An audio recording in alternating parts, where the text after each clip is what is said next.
किसी मजार पर एक फकीर रहते थे। सैकड़ों भक्त उस मजार पर आकर दान दक्षिणा चढ़ाते थे।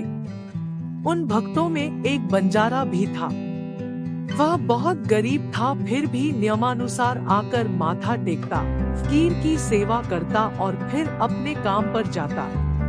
उसके कपड़े का व्यवसाय था। कपड़ों की भारी पोटली कंधों पर लिए सुबह से लेकर शाम तक गलियों में फेरी लगाता। एक दिन उस फकीर को उस पर दया आ गई। उसने अपना गधा उसे भेंट कर दिया।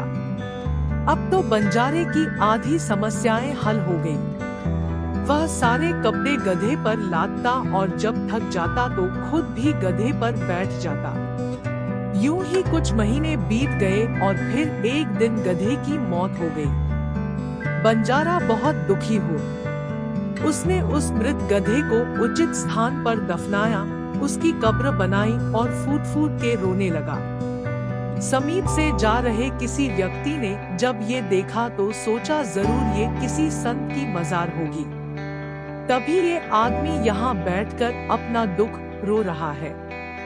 यह सोचकर उस व्यक्ति ने कब्र पर माथा टेका और अपनी मन्नत हेतु वहाँ प्रार्थना की और कुछ पैसे चढ़ाकर वहाँ से चला गया। कुछ दिनों के उपरांत ही उस व्यक्ति की कामना पूर्ण हो गई। उसने खुशी के मारे सारे गांव में डंका बजाया कि अमुक स्थान पर एक बहुत बड़े फकीर की मजार है।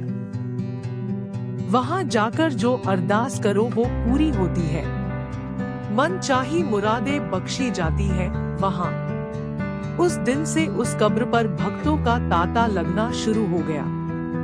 दूर दराज से भक्त अपनी मुरादें बख्शाने वहां आने लगे। बंजारे की तो चांदी हो गई। बैठे बैठे उसे कमाई का साधन मिल गया था। एक दिन वही फकीर जिन्होंने बंजारे को अपना गधा भेंट स्वरूप दिया था वहां से गुजर रहे थे। उन्हें देखते ही बंजारे ने उनके चरण पकड़ लिए। आपके गधे ने तो मेरी जिंदगी बना दी। जब तक जीवित था तब तक मेरे रोजगार में मेरी मदद करता था और मरने के बाद मेरी जीविका का साधन बन गया है। फकीर हंसते हुए बोले, बच्चा, जिस मजार पर तू नित्य माथा टेकने आता था वह मजार इस गधे के माँ की थी।